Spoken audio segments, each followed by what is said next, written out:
বন্ধুরা, সহকর্মীদের প্রত্যেকের ঈদের ছুটি, আর এই ঈদের ছুটিতে তারা আনন্দ হিসেবে বেছে নিয়েছে ছোট পরিসরে ক্রিকেট খেলাকে।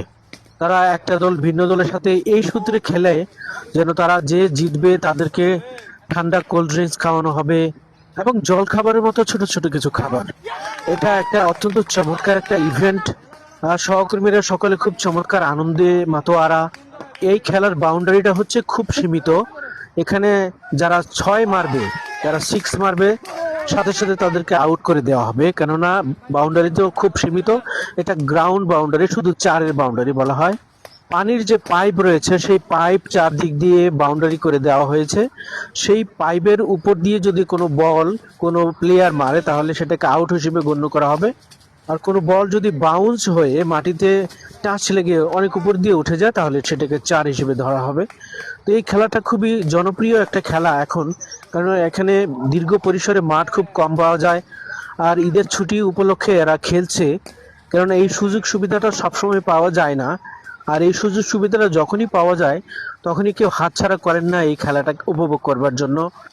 এর মধ্যে আমরা অনেকেই আছি যারা খেলা পছন্দ করি না কিন্তু দেখতে ভীষণ পছন্দ করি।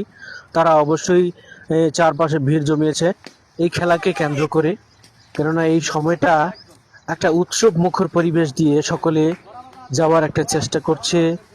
কখনো বল হচ্ছে আউট পিচ, কখনো বল হচ্ছে ইনসুইং, কখনো লেগ স্পিন, কেননা খুব কাছাকাছি হাত থেকে বল করা সকল স্পিন বলেই এরা আক্রমণ করছে। কোনো কোনো প্লেয়ার খুব চমৎকারভাবে সুদর্শনভাবে খেলা উপস্থাপন করছে, আবার অনেকে খুব শীঘ্রই আউট হয়ে যাচ্ছে। কারণ ক্রিকেট একটা গৌরবময় অনিশ্চয়তার খেলা।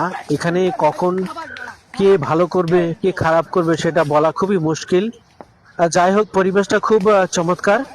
রৌদ্র উজ্জ্বল পরিবেশ ছিল, যদিও আধা ঘন্টা আগে খুব চমৎকার ঝড় বৃষ্টি হয়ে গেছে। সাধারণত দুবাইয়ে এমন ঝড় বৃষ্টি খুব কম দেখা যায়। এই গরম আসার প্রাক্কালে শীত মাত্র শেষ হলো, এই সময়টা খুব ঝড় বৃষ্টি হয়ে গেল। এটা আমাদের জন্য একটা আশ্চর্য রকম বিষয়, কেননা সবসময় তো এমন বৃষ্টি দুবাইতে দেখা যায় না। আর বৃষ্টি হওয়ার ফলে গ্রাউন্ড ধুলামুক্ত, খুব সুন্দর চমৎকার একটা ইভেন্ট তৈরি হয়েছে। যে পারছে তাদের খেলাকে চমৎকারভাবে উপস্থাপন করার চেষ্টা করছে। আর আমি নজরুল ইসলাম ছিলাম ধারাভাষ্যকার হিসেবে, আপনাদের সামনে এই ভিডিওটি উপস্থাপন করলাম। যদিও ভিডিওটি 3 মিনিটের একটা ভিডিও, বড় একটা ভিডিও হয়ে গেল। আশা করি আপনাদের ভালো লাগবে। যারা যারা ধৈর্য সহকারে দেখবেন তাদেরকে অসংখ্য ধন্যবাদ। ভালো থাকবেন, সুস্থ থাকবেন। আল্লাহ হাফেজ।